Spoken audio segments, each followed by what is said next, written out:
हिंदी भाषा नहीं, हिंदी भाषा नहीं विचारों की अभिव्यक्ति है, मातृभूमि पर मर मिटने की ये शक्ति है। हिंदी भाषा नहीं विचारों की अभिव्यक्ति है, मातृभूमि पर मर मिटने की ये शक्ति है। तो मेरे सभी देशवासियों को आज हिंदी दिवस के उपलक्ष्य में 14 सितंबर को मेरी तरफ से हिंदी दिवस की हार्दिक शुभकामनाएं। मैं आपकी मित्र निशा शर्मा स्वागत करती हूं अपने चैनल अचीवर्स एकेडमी पर, जो आप सबका है। सो आप सबको पता है आज है 14 सितंबर और आज है हिंदी दिवस। तो हिंदी दिवस के उपलक्ष्य पर कुछ खास हो जाए हिंदी भाषा के लिए, जो आपको सभी के सभी पेपर्स के अंदर, सभी के सभी परीक्षाओं के अंदर 1 या 2 नंबर जरूर दिलवाएगा। तो हिंदी दिवस के उपलक्ष्य पर कुछ कर लेते हैं अपनी हिंदी भाषा के बारे में, क्योंकि ये भाषा नहीं है, ना ही इसमें कोई छोटा, ना ही कोई बड़ा, ना ही कैपिटल लेटर, ना ही कोई भेदभाव, अधूरा अक्षर भी देता है पूरे अक्षर को साथ। तो इस तरीके से चलता है कुछ हिंदी का विश्वास। तो हम स्टार्ट करते हैं, हम शुरू करते हैं हिंदी भाषा, ठीक है। So today I don't want to say, आज मैं नहीं कहूँगी hey guys let get started. तो आज हम कहेंगे चलो हम शुरुआत करते हैं कुछ हमारी अपनी भाषा में, जिसका नाम है हिंदी, ठीक है। हम हरियाणा से हैं, हम भारत से हैं, तो हमारे लिए विशेष है अपनी मातृभाषा, अपनी विशेष भाषा हिंदी। अब बात करते हैं हिंदी की। अब मैं हिंदी आपको पढ़ा रही हूँ उस तरीके से जो एग्ज़ाम में आती है। हिंदी का मैं एक इतना अच्छा सा इंट्रोडक्शन आपके लिए लेके आई हूँ, जो आपको हर एग्ज़ाम में 2 क्वेश्चन पक्का दिलवा के जाएगा। पीजीटी लेवल पे खासकर आते हैं, DSSB में, हरियाणा HSSC में, हर जगह क्वेश्चन आता है, ठीक है। तो सबसे पहले तो मुझे ये बताइए हिंदी क्या होती है? हिंदी राजभाषा होती है या हिंदी राष्ट्रभाषा होती है? पहला क्वेश्चन तो हमारे माइंड में यही आता है। कुछ 3 ऑप्शंस आपको मिलेंगे, राजभाषा, राष्ट्रभाषा,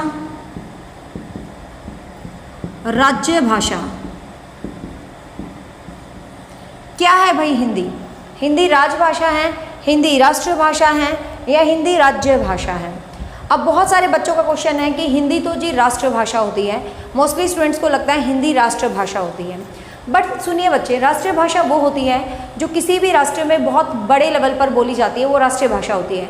हिंदी इंग्लिश, यदि हम हिंदी की बात करें तो 29 राज्य हैं, 29 राज्य हैं, और 29 राज्यों में हिंदी मात्र 10 राज्यों में बोली जाती है।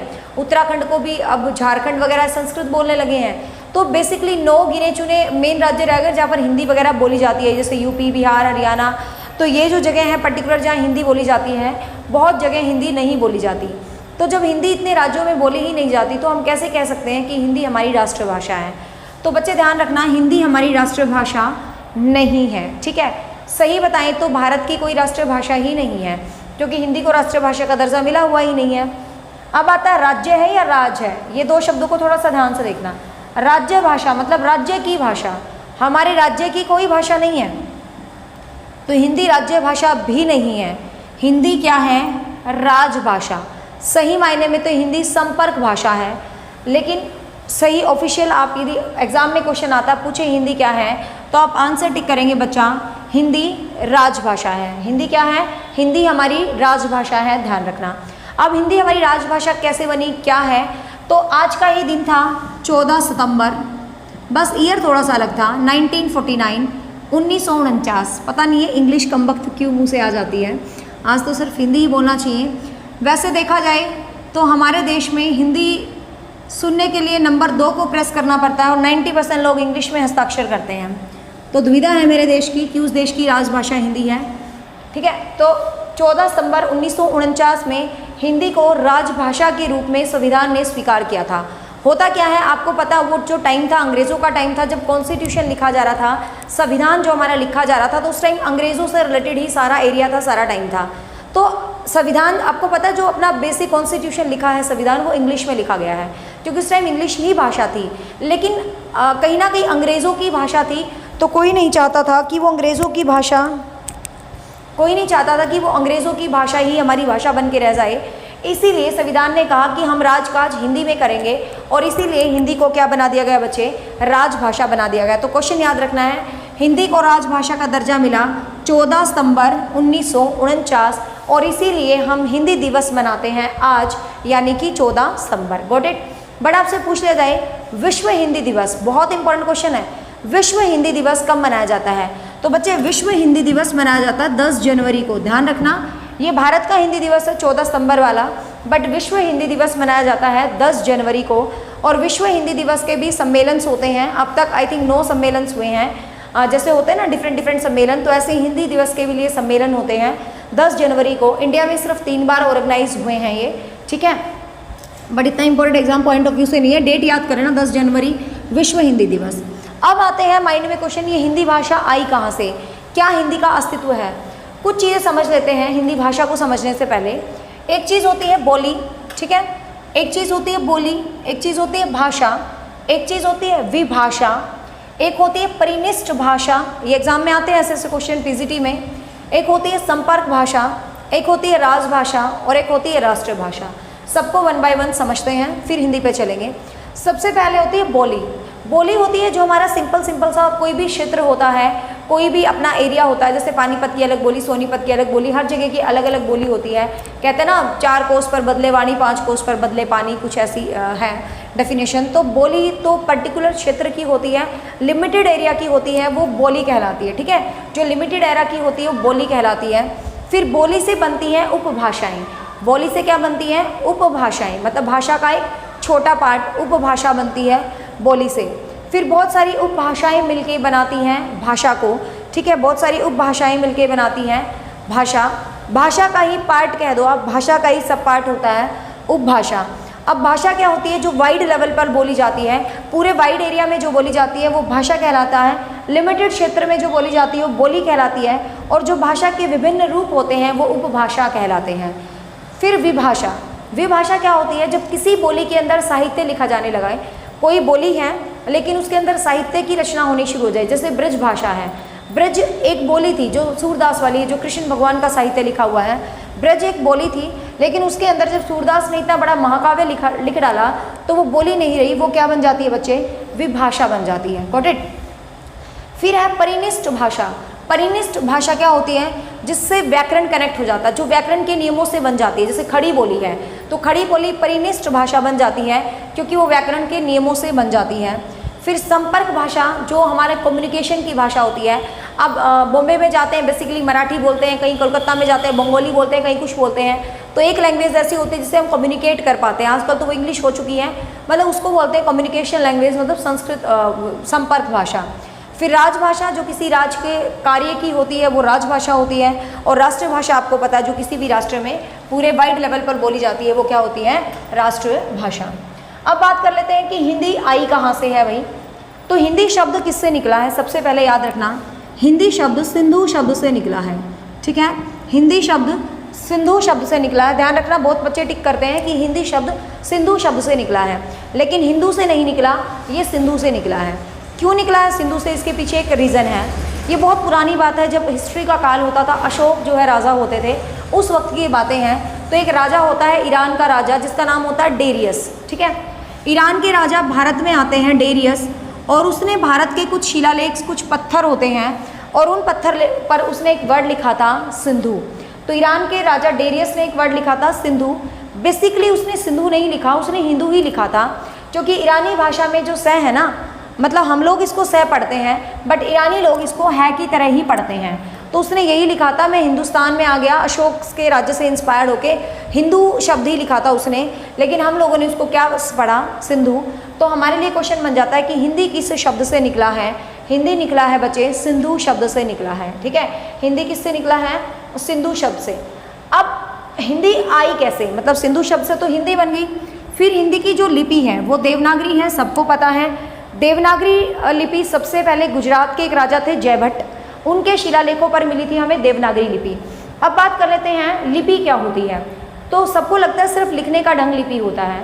सिर्फ लिखने का ढंग लिपि नहीं होता, ये क्वेश्चन भी एग्जाम्स में आया हुआ है। 4 ऑप्शंस गिवन होते हैं।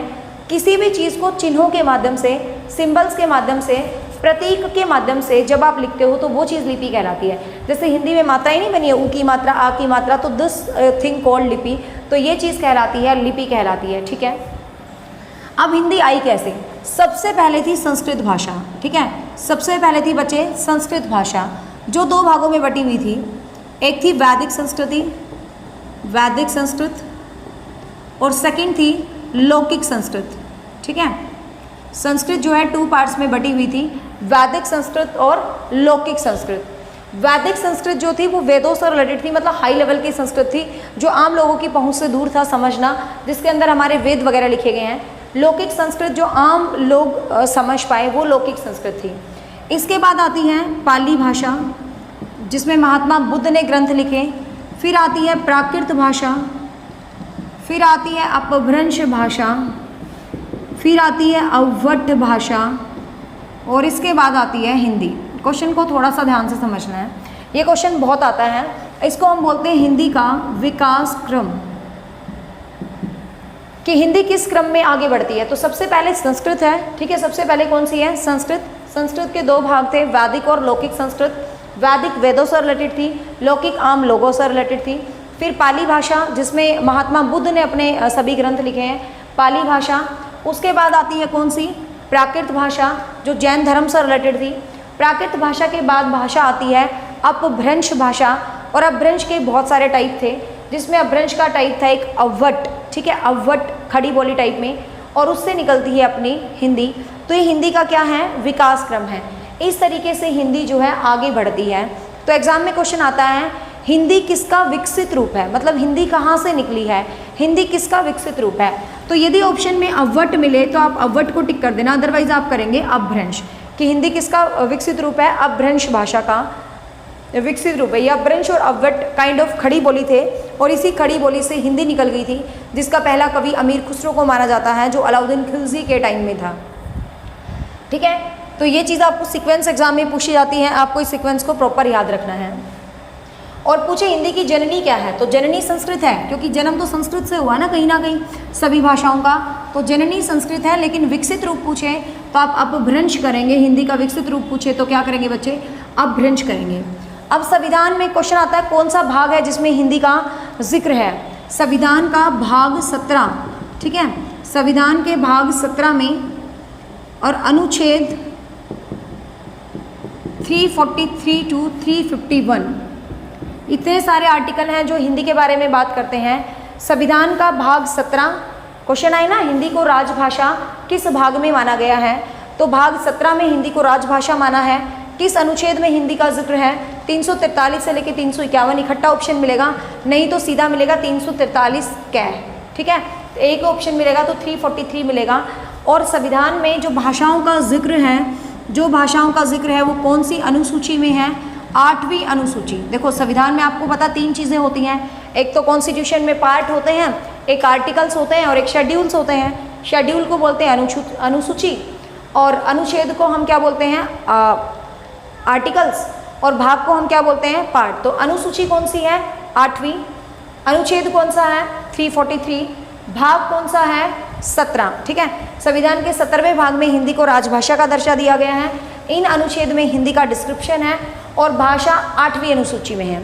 अब क्वेश्चन आता है यहाँ से कि भाषाओं का जिक्र कौन सी अनुसूची में है? 8वीं अनुसूची में। अब कितनी भाषा थी? मानक रूप से जब संविधान बना तो 14 भाषा थी। मानक मतलब बेसिक जब कॉन्स्टिट्यूशन बना तो उस टाइम कितनी भाषा एक राजभाषा के रूप में स्वीकृत की गई थी?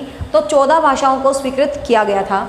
इसके बाद आपको पता है कॉन्स्टिट्यूशन में बहुत सारे संशोधन होते रहते थे, चेंजेस होते रहते हैं। तो 21वां संविधान संशोधन हुआ, और एक भाषा को जोड़ दिया गया, सिंधी भाषा को, ठीक है। एक भाषा को जोड़ दिया गया, सिंधी भाषा को। कितनी भाषा हो गई? 15 भाषा हो गई। फिर होता है 71वां संविधान संशोधन। 71वें संविधान संशोधन में 3 भाषाओं को जोड़ा गया। मणिपुरी, लिखा हुआ है मैंने यहाँ पे शॉर्ट के लिए ताकि लिखना ना पड़े, मणिपुरी, कोंकणी, नेपाली।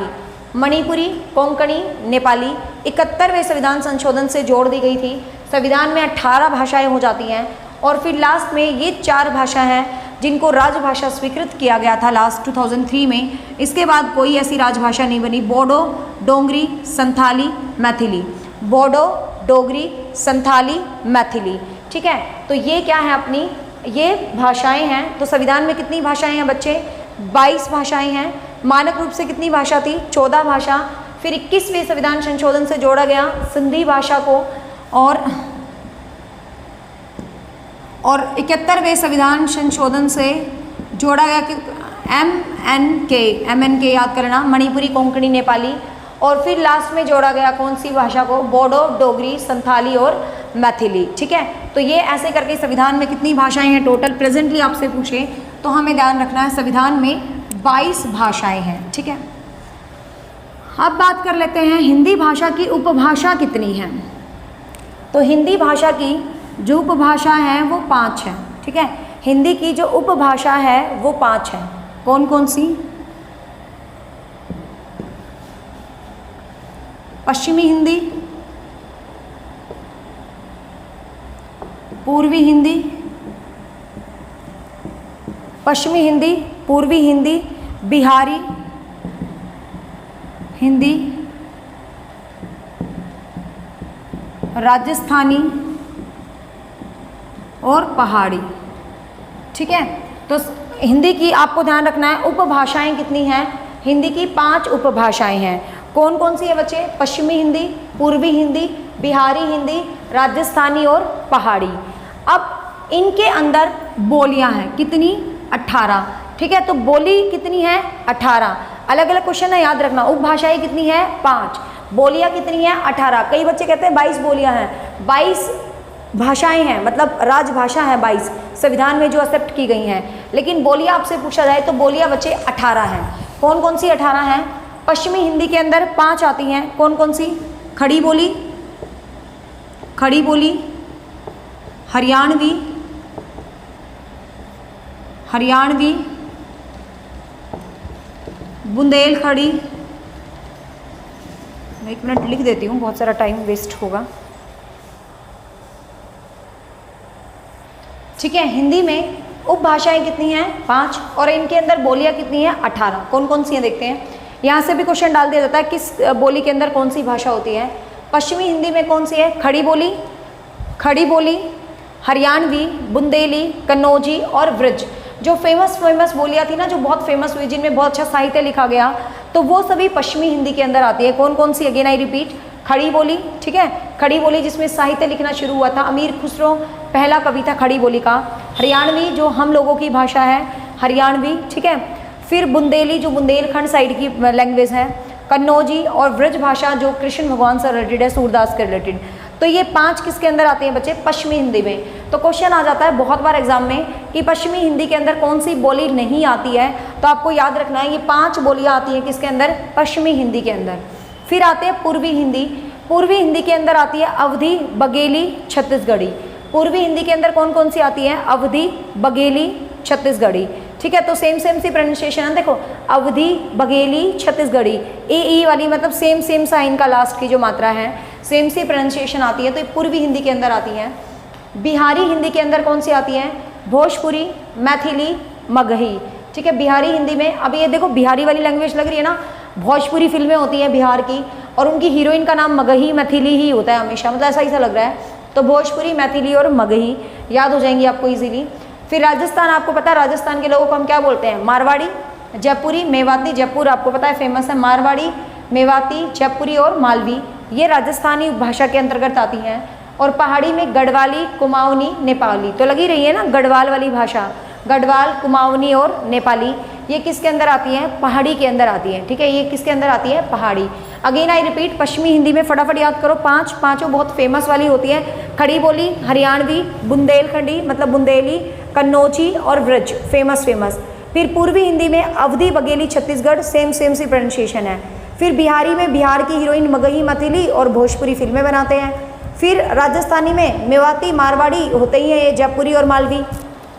और पहाड़ी गढ़वाली, कुमाऊनी और नेपाली। तो ये कितनी हो गई टोटल? देख लो, 5 ये हैं, 5 और 3 8, 8 और 3 11, 11 और 4 15 और 3 18। तो बोलियां, क्वेश्चन याद रखना है, पेपर में पक्का पूछा जाता है कि भारत में कितनी बोलियां हैं, तो बोलियां 18 हैं। भारत में मुख्य भाषाएं मतलब जो राजभाषा का दर्जा दिया हुआ है वो कितनी हैं? 22 हैं। बट संविधान बना तब कितनी थी? 14 थी। तो ये ध्यान रखना है।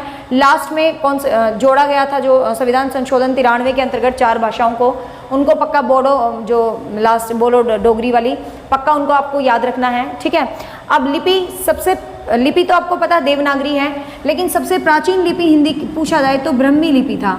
ठीक है, हमारी भारत की सबसे प्राचीन लिपि आपसे पूछा जाए तो ब्राह्मी लिपि थी, जो अशोक के टाइम में लिखी जाती थी। राजा अशोक के टाइम में लिपि लिखी जाती थी बच्चे, कौन सी? ब्राह्मी लिपि लिखी जाती थी, ठीक है, ब्राह्मी लिपि। और दक्षिण भारत की भाषाओं को लिखने के लिए जो लिपि हम यूज़ करते हैं वो है खरोष्ठी, ठीक है। जो दक्षिण भारत की भाषाएं हैं उनको लिखने के लिए जो हम लिपि यूज़ करते हैं वो लिपि कौन सी है? खरोष्ठी लिपि है, ठीक है। तो ब्राह्मी और खरोष्ठी, ये भी आपको ध्यान रखना है। फिर आता है हिंदी किस भाषा परिवार में है, मतलब बहुत सारे भाषा परिवार हैं, वैसे तो 4 हैं, ऑटिस्टिक, डार्विड और ये करके। तो भारोपीय भाषा परिवार, भारोपीय जिसको भारत यूरोपीय बोल देते हैं, मतलब इसके अंदर जो एशिया कंटिनेंट की यूरोपियन लैंग्वेज हैं वो भी इंक्लूडेड हैं और हिंदी भी है, ठीक है। तो हिंदी किस भाषा परिवार की है भाई? तो भारोपीय भाषा परिवार से है क्या अपनी हिंदी। तो गाइज आई थिंक ये हिंदी का एक बेसिक परिचय था जो हिंदी दिवस के उपलक्ष्य में मैंने आपको करवा दिया। बहुत मुश्किल हुई। Hey guys, I am your friend, your teacher Nisha Sharma, अपने आप को रोकने की, क्योंकि आज पूरा शुद्ध हिंदी में चला lecture, and I will try my best. And the last, अंत में मैं यही कहूँगी भाई, वीडियो अच्छी लगी है तो don't forget to share, don't forget to like and don't forget to comment me, because is a special for the special day, Hindi Diwas के ऊपर थी, ठीक है।